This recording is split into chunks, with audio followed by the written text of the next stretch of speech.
I will welcome everybody. I'm going to start now while we have people arriving, because I know it's going to be over the next 5 or 10 minutes, but you're very welcome. My name is Jonathan Breckon, and I'm a senior associate at Transforming Evidence. This event is on advocacy and evidence intermediary organizations. And I'm going to hand over to the chair in a moment. But I just wanted to say a few things, firstly about us, and then also about housekeeping before I hand over. This event is by Transforming Evidence, and we are a community that exists to share learning across disciplines and sectors. So we're really keen to learn across different disciplines, approaches, paradigms, and other forms. And we're really interested about how research evidence is made, shared, and used. Now, this particular event is the second in 3, and I'll give you a little bit more information about the third and final one, which is next week. And it's in partnership with the Pew Charitable Trusts. So just a bit of housekeeping. We are recording this, so please be aware of that. The recording will be available right at the end of the series. And do feel free to use Twitter. We'll share the hashtag on that in the chat function. If you do have questions, we ask you to ask them during the sessions that you hear or right at the end. You will have a really good opportunity to ask your own questions, but do ask the questions through the chat function rather than verbally, and we'll be monitoring those. Can I also remind you to mute yourself? We had actually 300 people registered. I think there's going to be a whole mix, so we can't track you all. Please keep yourself on mute throughout the event. And with that, I'm going to pass over to Oliver Bennett, who's our chair. We are delighted to have Oliver, who is the head of the Parliamentary Office of Science and Technology in the UK Parliament.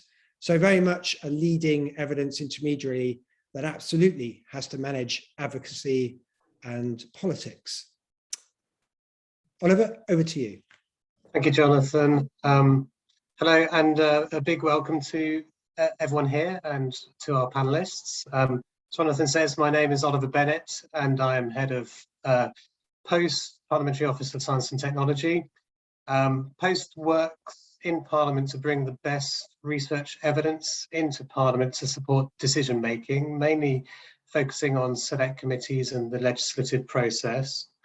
We do that in a number of ways, such as by producing impartial research, arranging for academic fellows to come into Parliament to work with parliamentarians and parliamentary staff, and by conducting knowledge exchange activities to help academics engage with Parliament directly themselves. The purpose of this session is to explore how evidence intermediaries, such as POST, can best work with politicians and public servants.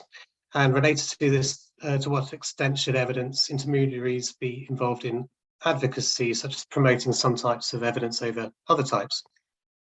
We will go to our esteemed panelists to hear their views for around 10 minutes each. And then we will move into a question and answer session, so there'll be plenty of time for lots of questions at the end. And as Jonathan says, do please post questions as the speakers are talking into the chat, and we will pick these up at the end. So the panelists we have with us today are from around the world. Firstly, closer to home for me at least, is Steve Martin, who's director of the Wales Centre for Public Policy. Then we have Christine Weidenslaufer, who is legislative advisor of the Library of the Congreso of Chile. And then last but not least, we have Amber Mace, who is chief executive of the California Council on Science and Technology in the United States. Before we go to the first speaker, perhaps I could make a few comments to get the ball rolling. Firstly, my first comment or reflection is that for organizations such as ours, to effectively support the political process, our customers need to have trust in us, and I think all of us here would agree on that. And key to having or developing that trust with our customers is providing impartial research, not only being impartial, but being seen to be impartial, which we think is key. So we have a range of policies and processes in place, in post, that promote impartiality in our work. And I'm interested to hear how other organisations develop trust amongst their customer base. My second reflection or question might be that some evidence intermediary organisations around the world determine largely for themselves what research that they should produce, and then they make it available for policymakers. Whereas other organisations around the world are more led by policymakers, determining what research areas the organisation should focus on. And in post, we have much more of a policymaker-led approach. We seek feedback from policymakers about what research is relevant to them, and we seek to deliver it over a time scale that meets their needs.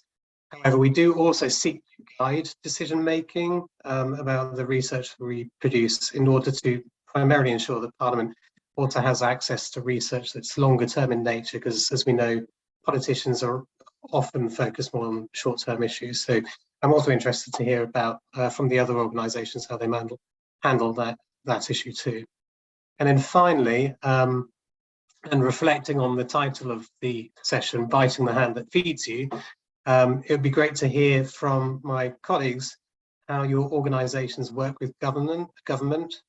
Situation in post slightly different, as we're largely funded by Parliament itself, although we do receive some funding from government funded research bodies.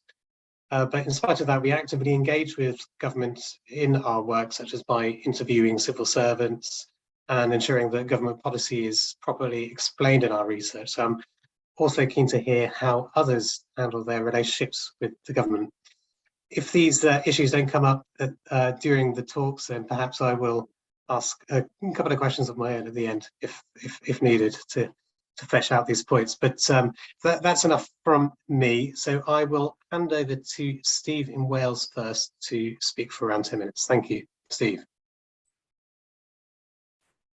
Thank you, Oliver. That's a real privilege to be invited. Thank you to Jonathan and Annette for that. And I'm hoping that I can at least partly live up to the billing. I think I've got some slides which I thought would be preferable to having to look at my face, but I'll plough on and we'll see where we get to. It probably means I'm going to have to do that terrible thing of asking for the slide to move on, for which apologies. Or maybe I'll just talk and see if you can guess which slide I'm on. It would be good to go to the next slide there now, please. So a little bit first about the Wales Centre for Public Policy. We support government and public services to access, interpret and apply evidence which can improve policy making and public service delivery. It's important to understand that we serve government and public services in Wales, which has a devolved administration responsible for quite a wide range of things, health, education, local government services, agriculture, aspects of economic development, transport, and so on. It's not responsible for macroeconomic policy or defence or foreign policy or social security, but most other public services fall under the Welsh Government's remit, and therefore we might potentially be asked to work on. And we do that role by trying to draw on existing research and expertise. So we very rarely produce primary research of our own, but we seek to broker linkages between academic expertise and evidence and policymakers' requests. As Oliver described in post, we too take a demand-led approach, which means that the agendas that we work on are determined through discussion with policymakers about what it is that they think will best meet their evidence needs. The next slide just says a little bit about how we're funded, which is important when we talk about these questions of maintaining independence and being seen to be independent and biting the hand that feeds us, to use the phrase. So we're funded in almost equal measure a third by a research council here in the UK, by the Welsh Government and by the university which hosts us. We have a budget of about £1.5 million a year, just under, and my team is currently 19 strong. And we, over the last 4 years, have produced between 20 and 25 projects each year. The way in which we describe our role revolves around 5 kinds of interrelated activities. Firstly, a lot of our work is around identifying policymakers' evidence needs. And then having done that, we convene experts and expertise which can meet the needs and then communicate the evidence that we've convened in a whole variety of different ways, which we might come on to in a minute. Then we have a strand of our work which is about contributing to understanding of evidence use in policymaking and practice, drawing both on our own experience and the work of others and the academic literature, both to inform how we conduct our work and improve our ways of working, but also then to feed back into that wider debate what we're learning as we operate with politicians and policymakers in our own country. And then finally, we do advocate for evidence use and try and build capacity for more effective use of evidence. We don't advocate for particular policy initiatives or policy solutions, even when the evidence that we produce suggests that that would be the thing that was best suited to addressing a policy challenge in Wales. So our approach is very much to say, here's the evidence to policymakers and practitioners.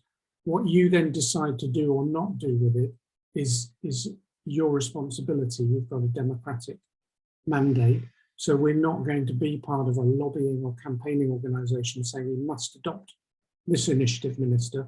What we are going to do is to say, we think it's valuable for you to have evidence to feed in amongst other factors to inform the policy decisions which you make and the way in which you design and deliver services. The kinds of questions that we get asked when we ask about evidence needs, and this is on the next slide, are really fourfold. Firstly, we often get asked to undertake work which is really trying to identify, is there a problem?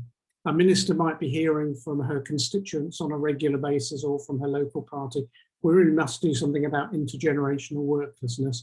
They want to know, is there really a problem? Where? What's the extent of it? What do we know about it? Should I be doing something? Is the underlying question. A second group of evidence needs that we often get asked about are, what would happen if we adopt a policy? But there's a story which we might discuss in the discussion if there's time around our work on universal free childcare. The First Minister of Wales wanted to know what would happen if we funded free childcare for all under 5s. Would it have the impacts that we wanted? Thirdly, sometimes we're starting almost with a blank sheet. There's a problem around youth homelessness. What does the international evidence tell us about what might work best in tackling that? And then fourthly, quite often ministers have already decided that there is a problem. They know what they want to do about it, but they're interested in learning about how best to implement the initiative which they've decided to take. So a lot of our work ends up revolving around one or more of those 4 kinds of evidence need. I think what marks our approach out as distinctive in Wales, at least, and there's quite a lot of alignment, Oliver, with what you were just describing in terms of the work that Post does. On the next slide, we strive to make sure that we're relevant, and that's where our demand-led approach is really important. We also have found it's really important for us to be responsive or agile, to be able to turn work around in a matter of weeks, if not months, rather than the years that it often takes when I and my academic colleagues are doing primary research.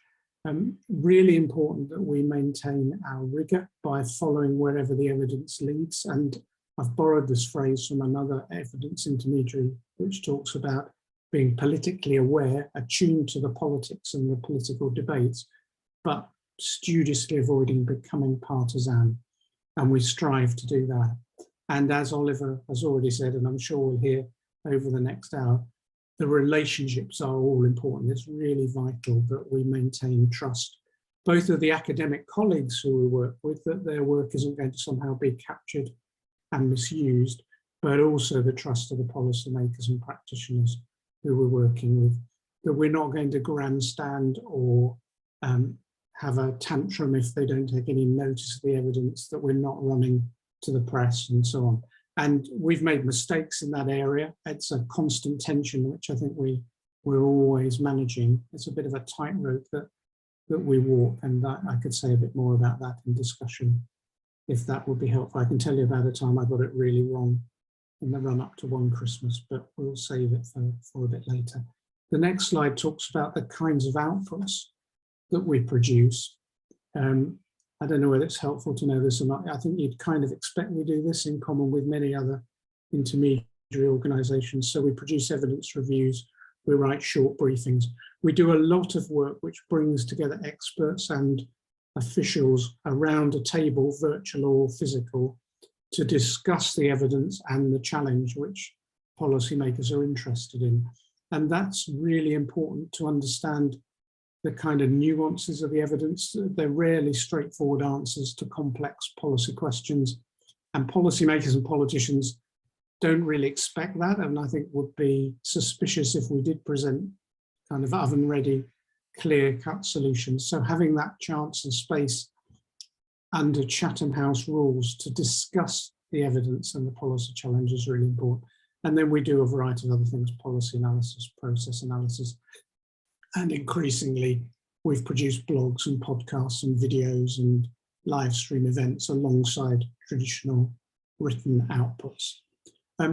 Finally, we produced a slide a little while ago for the First Minister and the Cabinet, which said, these are our reflections over the last 9 years of working with you of when things go best for you and for us.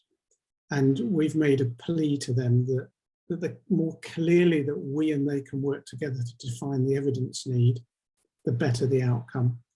The more that they let us understand the politics of the issue, what matters to them, what's off limits, the sensitivities, the less likely it is that we're going to find ourselves apparently breaching the trust that I talked about before.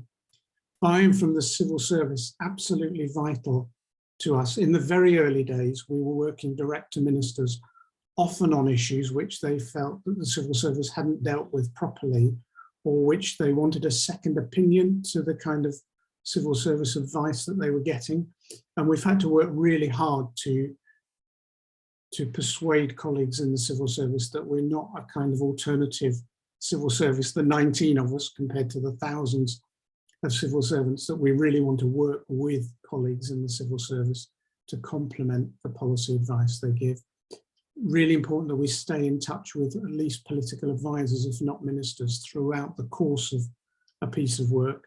It's hopeless if the first thing that they know about the conclusions we're reaching is when we submit the evidence review or the briefing note or the letter to the minister. So a policy of no surprises, where policymakers come with us and the experts on the evidence journey, is really important. And of course, there needs to be a commitment and a capacity to apply the evidence. And there have been one or two projects where, if we'd known that there wasn't really the capacity and the capability to make change, we might have pushed back a bit on whether it was really worth pursuing the evidence need.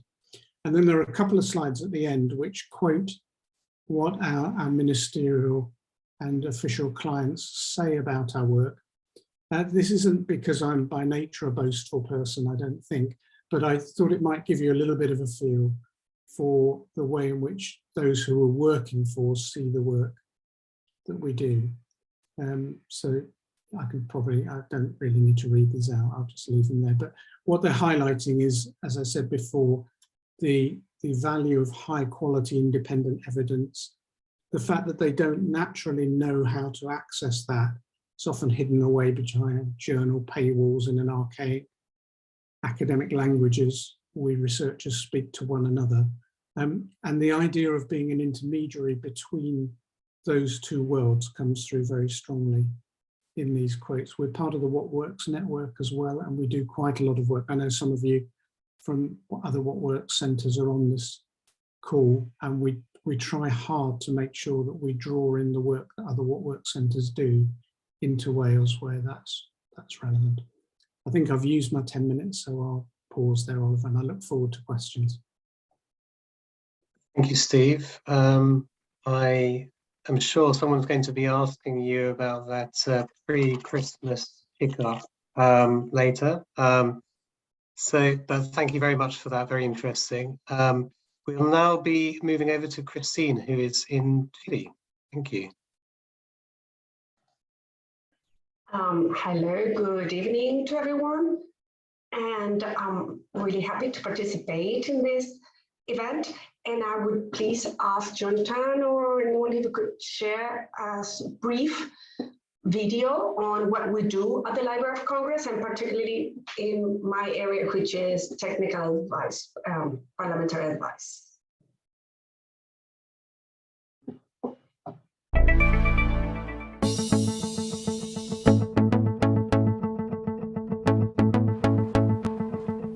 Hola, soy Guido Williams, jefe de ATP, Asesoría Técnica Parlamentaria de la Biblioteca del Congreso Nacional de Chile.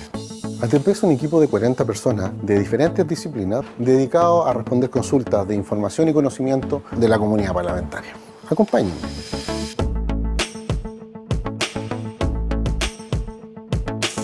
ATP, Asesoría Técnica Parlamentaria, es un servicio de la Biblioteca del Congreso Nacional que entrega información especializada para apoyar la toma de decisiones de la comunidad parlamentaria.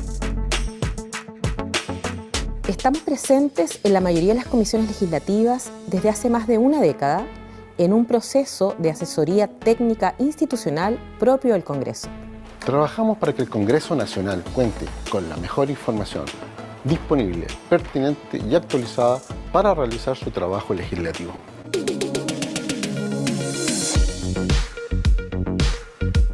ATP fue creado en marzo de 2007 y desde entonces ha estado elaborando productos y servicios de forma permanente. En los últimos 15 años hemos desarrollado más de 21.900 documentos, presentaciones y otras asesorías tanto a comisiones legislativas como para el trabajo de parlamentarios. Además, en nuestro proceso de mejora continua, el equipo de ATP ha desarrollado en los últimos años nuevos productos de alto valor agregado, como el visualizador de presupuesto, el comparador de constituciones, el balance legislativo, el comparador de cabildos y nuevas metodologías de asesoría basada en ciencia.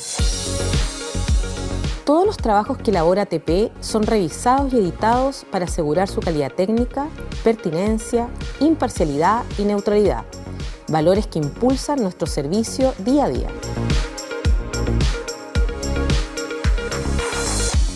Aseguramos a todos los parlamentarios la misma posibilidad de solicitar nuestros servicios, priorizando las comisiones legislativas.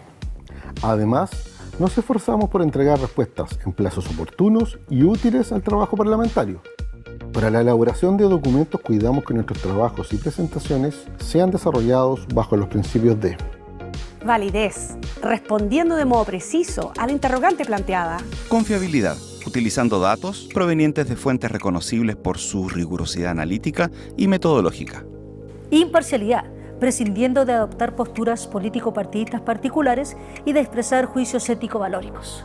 Pertinencia. Todas nuestras respuestas consideran el contexto técnico y político de la solicitud, así como las necesidades del trabajo parlamentario.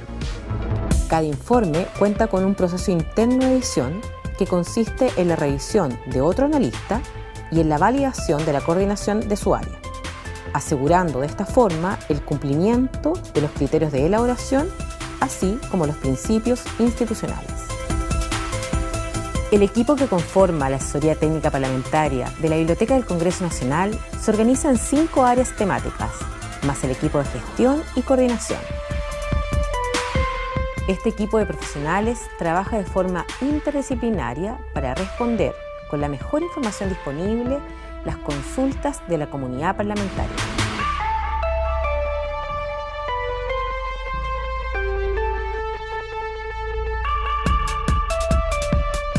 Soy Guido Williams, jefe de Asesoría Técnica Parlamentaria, y estamos aquí para apoyarlos en su labor legislativa.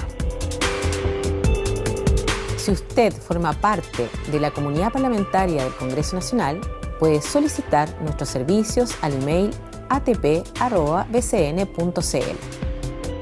Asesoría Técnica Parlamentaria. más de 15 años contribuyendo al trabajo legislativo en Chile.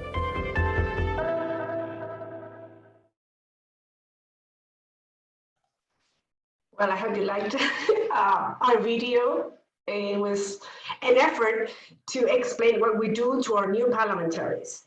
So to keep myself within the 10 minutes that we have available, I'm going to focus just on two questions that were posed for this presentation. How does ATP manage politics, politicians, and government while maintaining neutrality and non-partisanship? Let me put it this way. Using a metaphor from my colleague Raimundo Roberts, who is also here present in the audience, ATP functions in what is called the Goldilocks zone, or a habitable zone. In astronomical terms, this is the range of distance of planets and the sun where water has the right temperature to remain liquid, not too cold, not too hot. So if this provides some imagery to what I want to explain, it means in parliamentary terms that the Library of Congress is an internal entity and is close enough to the legislative debate, but far enough not to get involved in contingency or pressure by political actors. Again, the library, and particularly ATP, is a service within Congress because the library is a common service to both chambers and is even located at the same premises under a parliamentary mandate, framed under a set of principles and duties, as we mentioned in the video. On the other hand, the library is politically independent from Congress, the government, and political parties. It has financial independence, since all its services, including ATP, are funded through the national budget law. So we do not need to apply for grants, for example. And how do we manage this relationship with the other actors in the ecosystem? When the library's analysts and researchers interact with politicians, for example, people from the executive, or with scientists and experts, we introduce ourselves as part of Congress. This is a starting point of the relationship we build afterwards. And when we interact with parliamentary community members, we present ourselves as public servants, whose mission is to do research and analysis and provide the best possible technical support. So we create a sort of partnership. But most importantly, we've been constantly present, whether in person or by streaming, in commissions for the past 15 years. And we act as expert voices in a supporting role. Hence, it is easy for Congress members to approach us personally or through our various access points, email, phone, or formal requests. We provide reports, verbal advice, presentations before committees, quick email responses too. All the latter has resulted in high levels of trust and public recognition since 2007. And to the second question, how do we proactively engage with policymakers, in our case, legislators? The first response would be no, since the library provides an intraparliamentary, neutral, and non-partisan research service. It does not have a policy agenda of its own. This is clearly different from the case of some extra-parliamentary research services, because those institutions, for example, think tanks, they're researching and highlighting issues not considered by the parliamentary agenda, but have to sort of actively make themselves present and compete for the attention of Congress members. But a second answer would be yes, we do take an active role in order to fulfill our duties and to comply with our mission, which is to bridge the gap of information between the executive and the legislative. And we're a presidential regime, not a parliamentary one. But lately, ATP has also been working on consolidating an institutional culture around evidence-informed decision-making in Congress, as well as strengthening our own skills toward an effective evidence-informed legislative advisory service. I hope if I answered the questions as briefly as I could. Thank you, Christine. Very good. I'm not sure if I cut out just before the start of your talk. Hopefully no one noticed if I did. But yeah, thanks very much for that. And the video was great.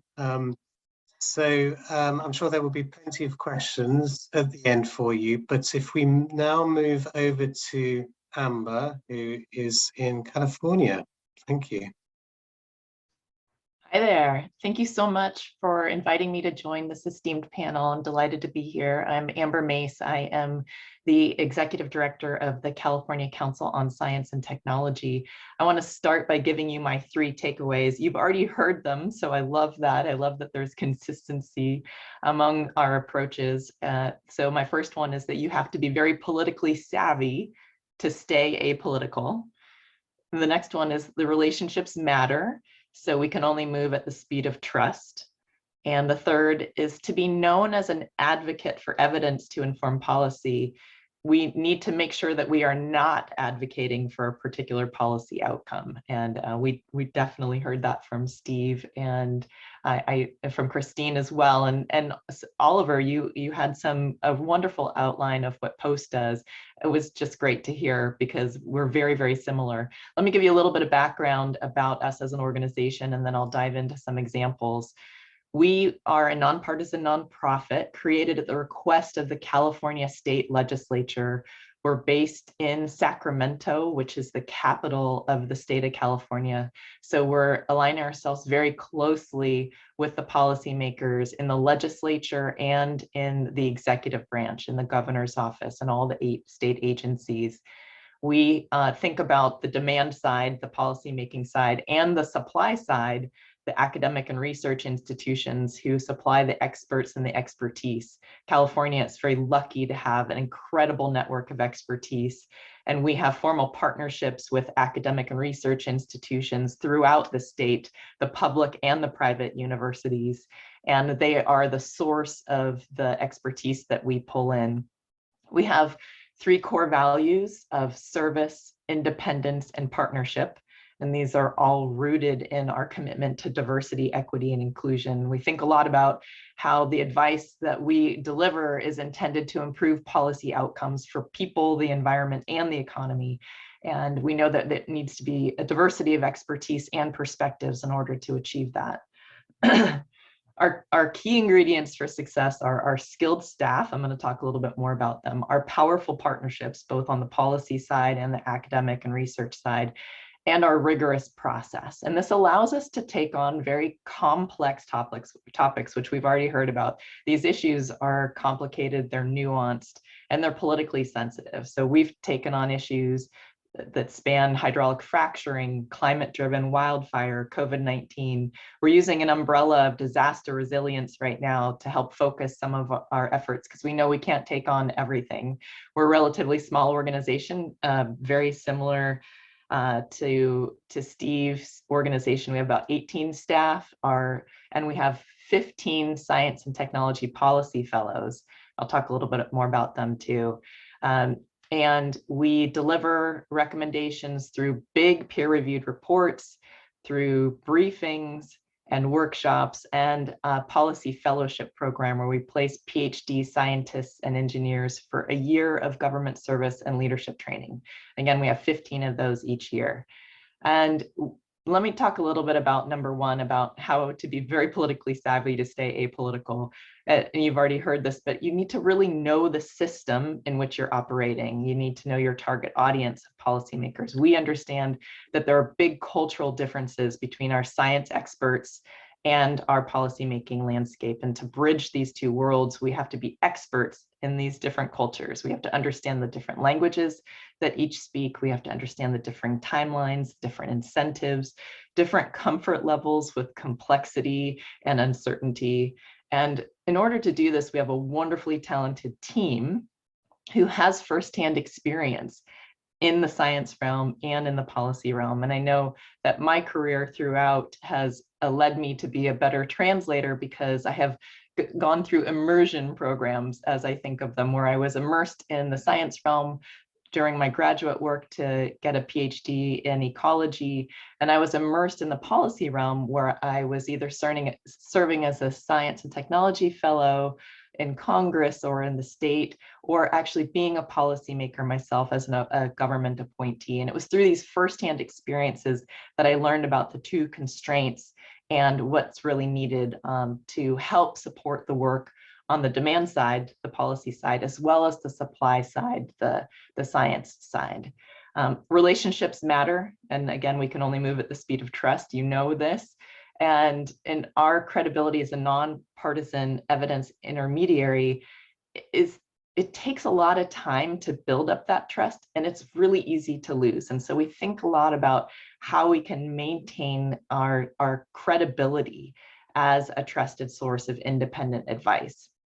And that means that we have to be very thoughtful about the demand side and what the policymakers need, what their goals are, and where do they get trusted information, how to build that trust. And same thing again on the supply side for our scientists, what do they need to feel safe coming and providing advice as a speaker in one of our workshops or in a briefing or participating in one of our studies. So we spent a lot of time talking to policymakers, tracking legislation and regulatory processes, following the news, really understanding that that's where policymakers get a lot of their information, and also following the policy-focused outlets. And you've already heard this as well, you have to be really thoughtful about how we frame our advice. I love the no surprises.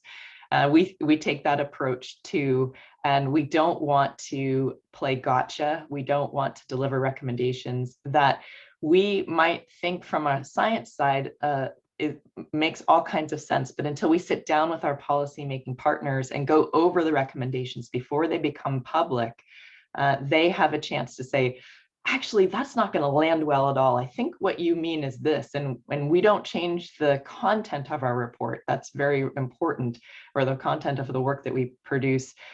But we can change the language of it so that it's understandable and relatable, and then we're not unnecessarily triggering our audience to distrust or not want to pull our advice in. We also need to be known as an advocate for evidence and not for a policy outcome.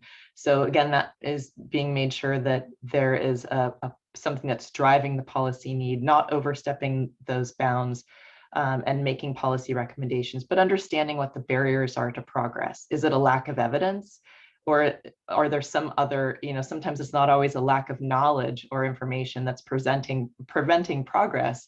It might be politics or budgets or something else. And so we can look into that and help articulate that for our policy partners. And this really helps them feel like they can pull us in, that they know we're going to answer their questions. We also, on this demand side, we really are driven by the policy need. At the same time, we want to push the boundary of thinking. So when we get a question or we get a request, we want to get the question right. And then we want to also ask more questions. Since we've given a door opening to a particular policy area, we can bring in some thinking that the state maybe has not considered.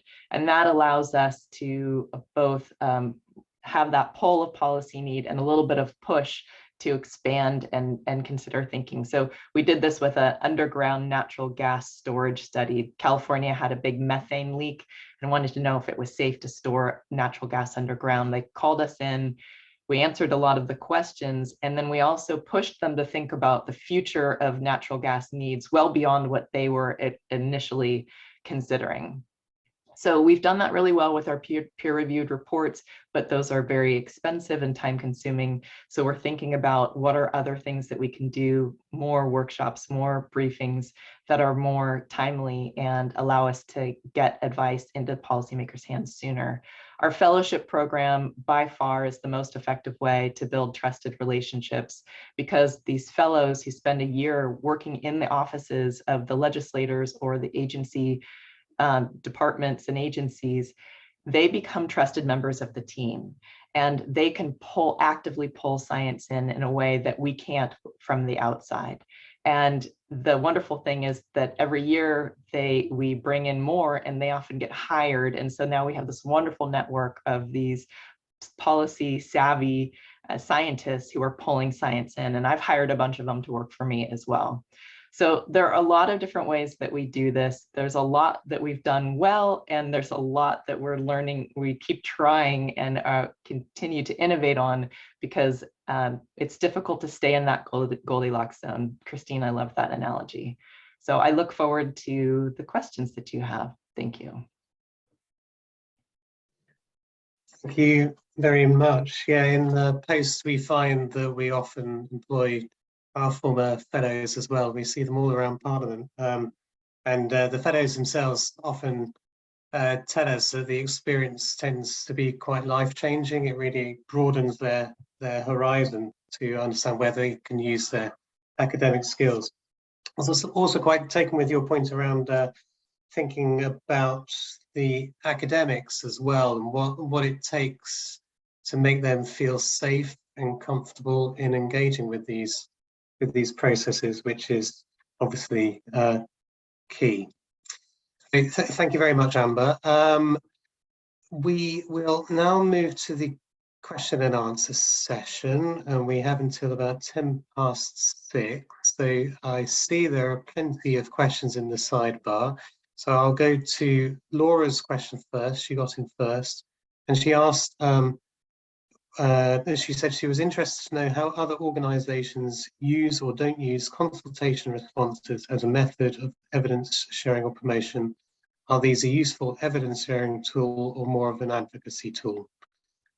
I wonder whether, who would like to take that?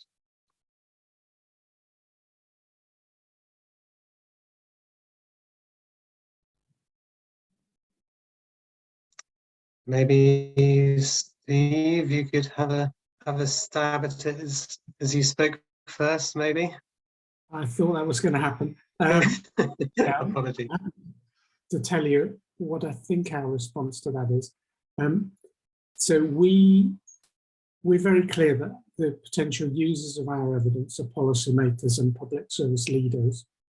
There's very legitimate, much broader constituencies like the general public, service users, people with lived experience of the kinds of outcomes that policy is trying and sometimes failing to produce.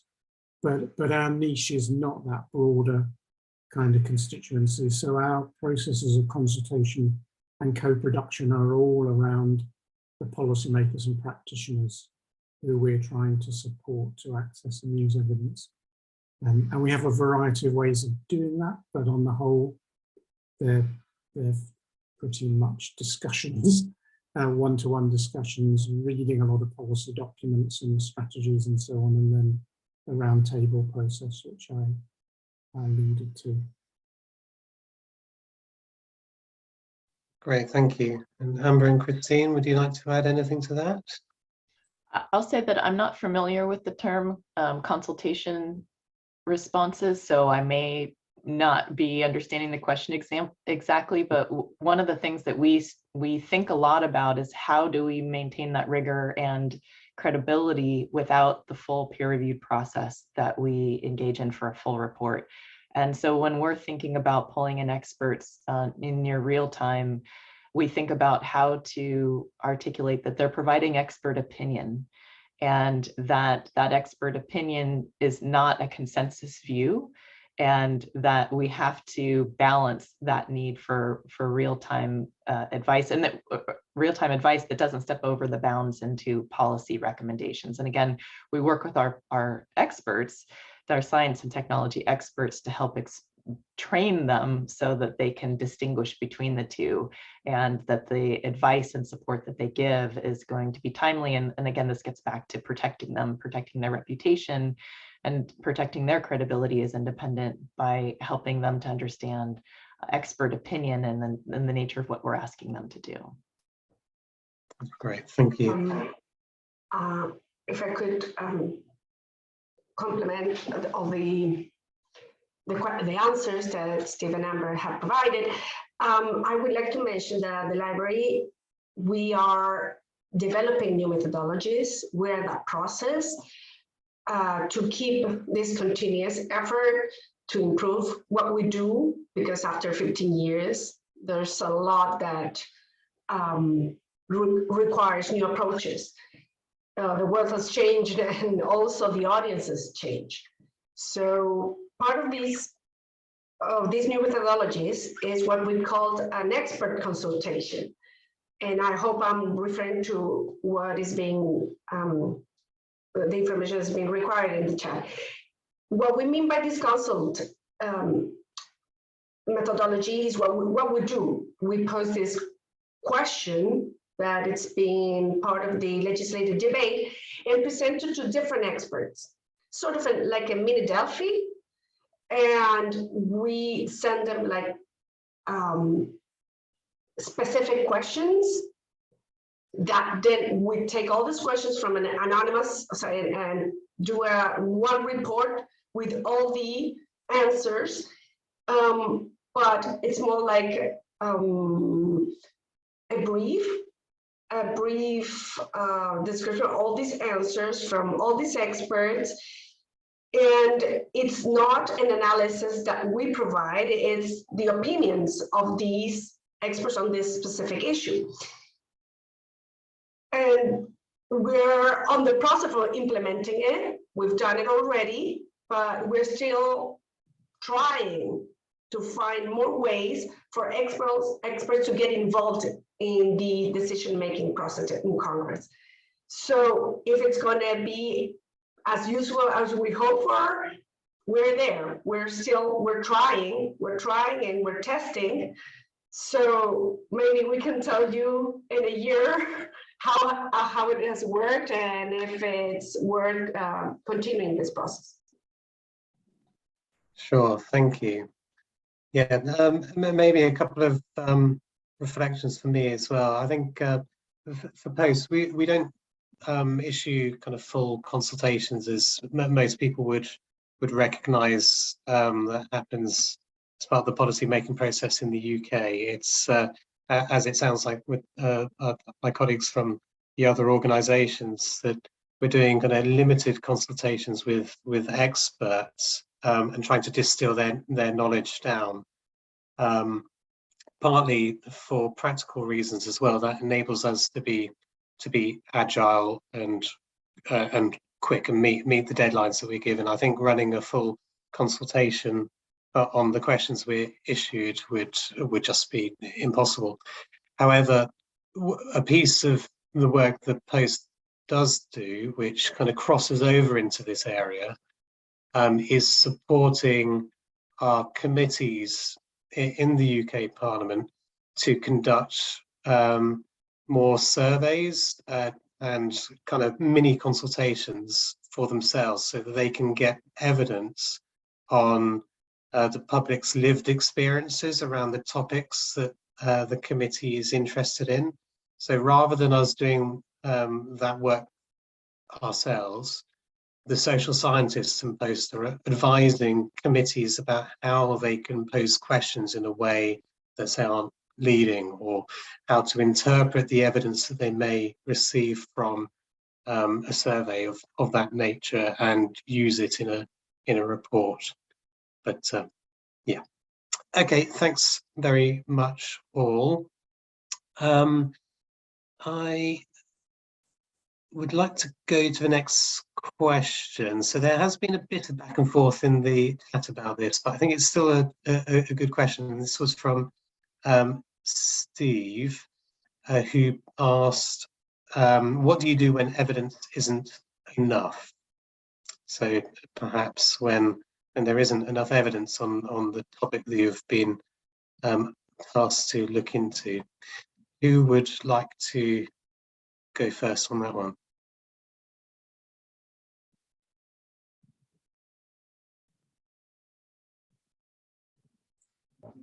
I don't want to keep going first, but I'm happy to kick it off. I'll be really brief. When we presented with an evidence need, we have a set of explicit criteria which we use to work out whether it's something where we can add value. And if there wasn't really any evidence on an issue, it would be one of the reasons why we would respond by saying, we really don't think this is one for us. But we've scanned the world, there isn't reliable independent evidence. And what we suggest you do is either commission some primary research yourselves and or influence research funders to try and get that work undertaken. That sounds like a cop-out, but I think it's really important. Otherwise, we're in the realms of guesswork. But I really liked, Amber, what you said. We do have quite a permissive approach to what constitutes evidence. And so we're very comfortable organising a round table and saying to a group of experts, you've been studying this for 10 or 15 years, you haven't got a study which directly and exactly matches the evidence need that we're talking about, but come along and talk with others and let's see what the kind of consensus that emerges based on informed expert opinion is. And we'd be very clear about the nature of that evidence that we were then presenting to policymakers. We'd annoy them by hedging it around with appropriate caveats, which we know that they hate, but it's nevertheless important. So I think there are degrees of evidence gap, if I can put it like that, some of which you just have to walk away and say, until somebody takes a proactive stance in generating this evidence, I'm afraid there's nothing that we can say from research, right through expert opinion to kind of very solid evidence from a number of studies. Sure, thank you. Amber and Christine, would you like to add further to that? Sure, I'll join in with a response that's slightly adjacent to the question, which is sometimes there's plenty of evidence and the state agencies in the executive branch in California are very well aware of it. They have many, many science and technical experts on staff. And sometimes it's really useful for them when there's a particular issue that's controversial, or the agency itself might be a regulatory agency that might be either perceived as aligned with industry or a certain party, that they would benefit from having somebody else say make the recommendations than the agency themselves. So a good example is one of the agencies that is responsible for oil and gas regulations in California. They wanted to better understand what exposure the state of California has to liability as oil and gas companies begin to decommission oil and gas wells, and the likelihood that these oil and gas wells might become orphaned or abandoned. And they have a lot of the information in-house, but they came to us because we're independent of the state and we could pull together experts from across academic institutions and basically say, here's what the science says. This is us independently saying it, not what the department is saying. And it might not be exactly what the department wanted to say, but it's very helpful for us, for them to pull us in certain instances like that. So we have a lot of examples where agencies have pulled us in to help them make the case when even though the evidence is well known. Thank you, Amber. Yes, so we noticed something similar in the UK with civil servants using our briefings to brief ministers on their own policy area, and actually ministers as well using our briefings to say to civil servants, "Look, this is what we should be doing." So yeah, thank you. And Christine, did you want to add to that point? Well, I was answering on the chat at the same time. I'm trying to be multifunctional. But I think we all have to grasp with the same challenges. Here, like we said, we're talking among converse. It's not like we all believe that this is the way to go through. But political question is going to be present. This is the political environment, and we just have to navigate it and try to rely on the not only the expertise, but the recognition and the respect that other actors in the ecosystem have for our work. So yeah, so a lot of times we are some kind of warranty of independence and neutrality, which is very well received by everyone. So we try to go on that page, and I hope I respond from what I heard and it's not as confusing, but if not, I can continue. Sure, no, that's great. Thank you, Christine. So if we move to the next question, various people loved your video, Christine. So that's a clear endorsement there. And I'm sure you will let your colleagues know as well that people loved it. But a question arising from Jose from OECD, asking about the follow-up on our work and assessing the influence or effect that it's had on the drafting of policies. Christine, I don't know if you wish to take that first. Let me take again, please, because I'm looking up and down. Okay, do you make a follow-up on your? Do you make a follow-up? Yeah. Well, as we all know, time is not something that we have plenty of, and nor do politicians. So. Between responding and trying to be present in as many commissions as possible and in all the discussions and everything we have to do we have destined like a specific time to do these follow-up? Not all the time. Sometimes we do because there are long-standing topics that never end up, pensions is forever. So like, it's never ending discussion. So we do try to maintain continuous information on these topics and obtain some feedback from the parliamentarians. Sometimes we get it, sometimes we don't, but we try to grab this feeling of, are we being effective or not? And that I think the best way to really assess that is by observing if they come back to us again and again on the same topics. And we do. So that's like an informal response to that. But do we do like a formal process of follow-up? I think it's still, it's something that it will improve once the post-evaluation of the law is also done in a more intensive way in the Chilean Congress, because then we can go, side by side with that process. But there are no formal ways yet. It's what we see in the discussion in committees and when we can observe on the reports that are done by the committees. That's where we really see. But in the end, when a law comes out and you provide some evidence, was it because of you?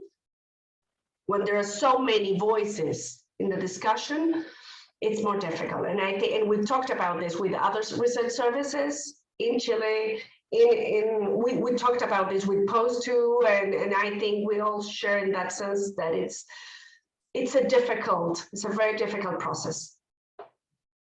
Thank you, Christine. Amber, did you have any thoughts about how to assess this, if it's possible? It is for sure one of the big challenges. We think about, our funding comes from state government, it comes from our formal partnerships with our academic and research institutions, and it comes from philanthropists. And when we're making the case for why funding is necessary, particularly in the philanthropic world, there's a desire to understand impact and how we're measuring our success. And using the fellowship program as an example, Christine said this really well, it's difficult to attribute success to any one party or entity or piece of recommendation because policy has so many parents. There's so many players at the table. In our fellowship program, where we place these PhD scientists and engineers for this year of government service and leadership training, they are contributing advice, they're writing policy analyses for pieces of legislation, they're staffing regulatory processes. And our partners want to know, well, how do you know that they're having an impact? And we constantly, we have stories that we can tell. It's very anecdotal. And we have certain measures, does the demand for our scientists increase?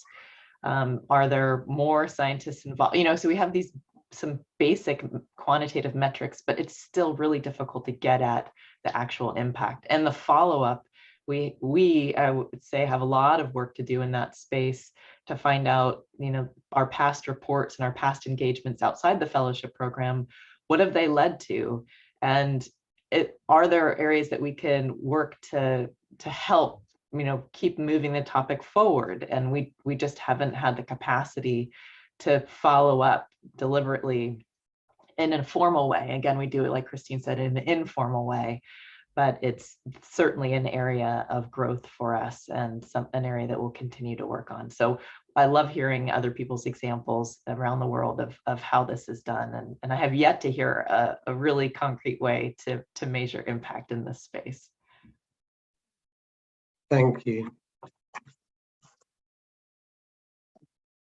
And David, did you want, sorry, Steve, would you like to comment on this point as well? Thanks. Yeah, I mean, I agree with everything that Christine and Amber has said. We actually invest quite a lot of time both in reflecting on the ways in which we work and whether they're the most effective ways, and also trying to track impact over time. And I know that impact is a contested, confusing and complex term, but I've been surprised about the amount of evidence that we've been able to gather, which shows that the work that we've done has influenced policymakers. Very often they're thinking perhaps more than the policy decision itself. There are quite a few examples where the evidence that we've mobilized has dissuaded ministers from a course of action that they might otherwise have been embarking on. That's a kind of a strange sort of impact, but where it saves public money on stupid schemes, it's a good thing, or ill-considered or ineffective initiatives would be a better way of putting it.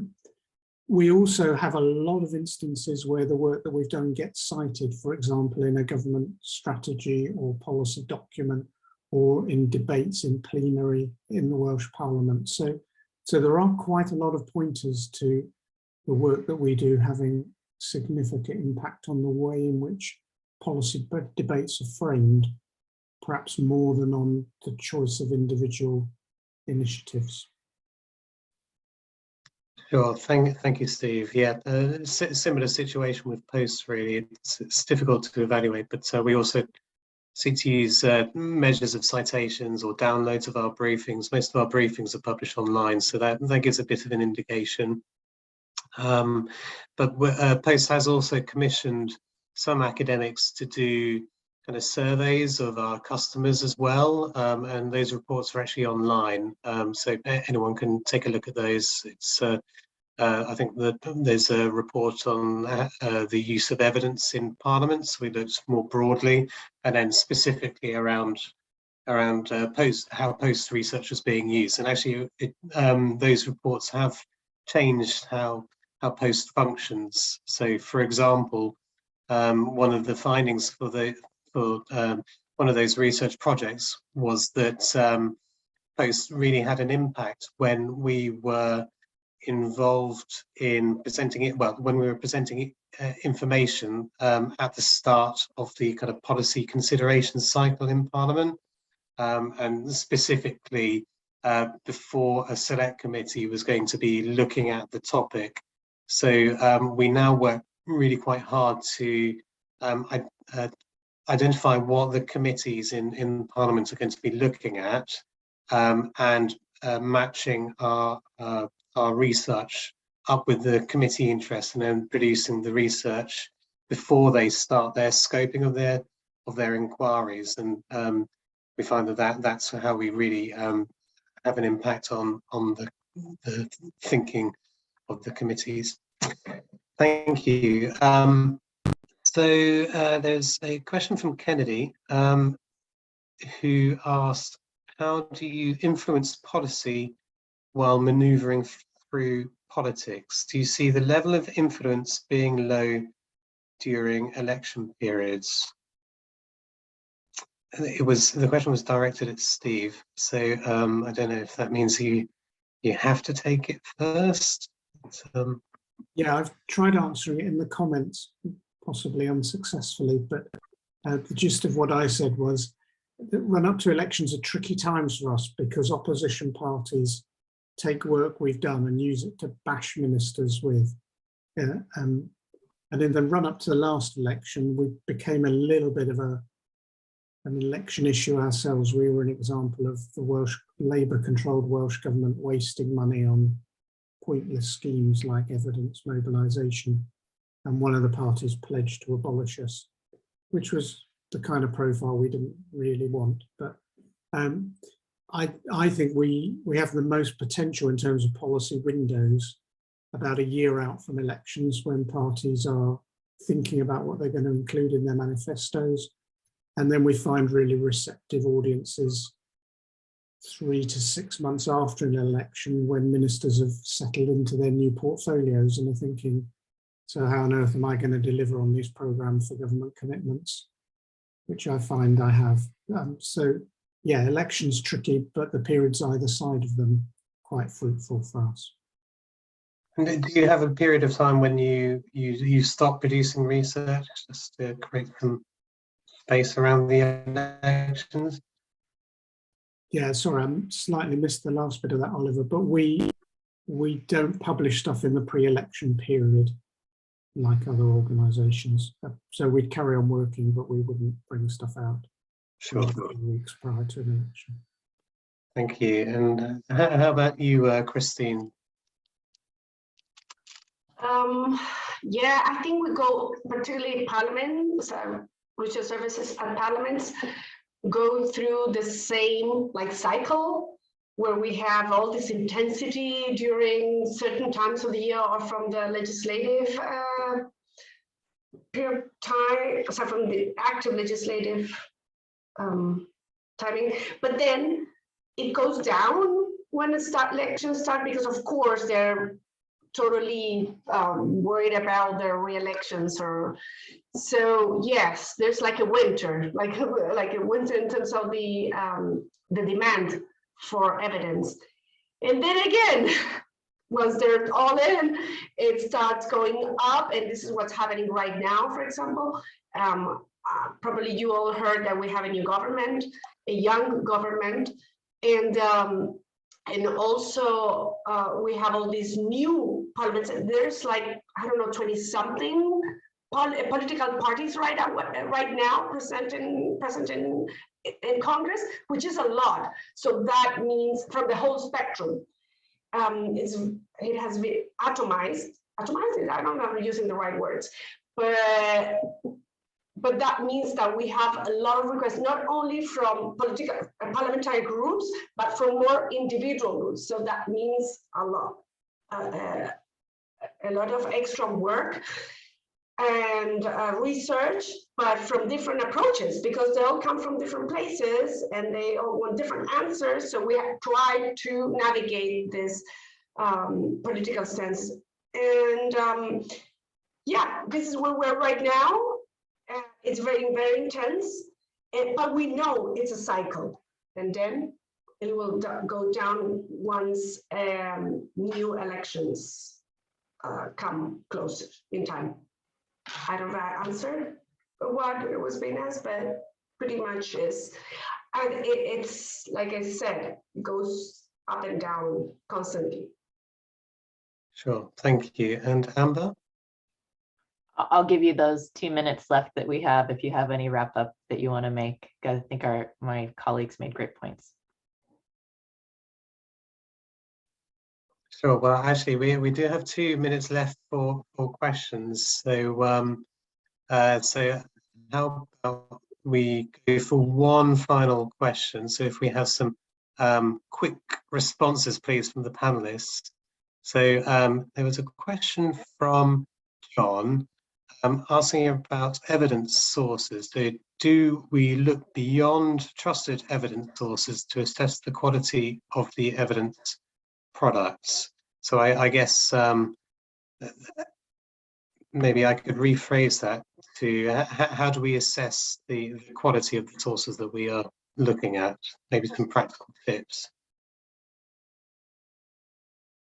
I can start with just saying that it depends on the product that we're producing. If it's a peer-reviewed report, we're very thoughtful about whether we're pulling in peer-reviewed literature and how we source, the gray literature. And we have a team of experts who serve as oversight for producing that report, who can help validate what is included and how that's included. If it's more real time, like a briefing or a workshop, then again, we're qualifying what we're delivering as expert opinion. And we have to recognize that in more real time, that we're going to be a little bit more open to these expert sources. And again, we're still thinking about how we can present a diversity of perspectives and expertise in these conversations, because we understand that these issues are complicated and nuanced. Great, thank you, Amber. And Christine?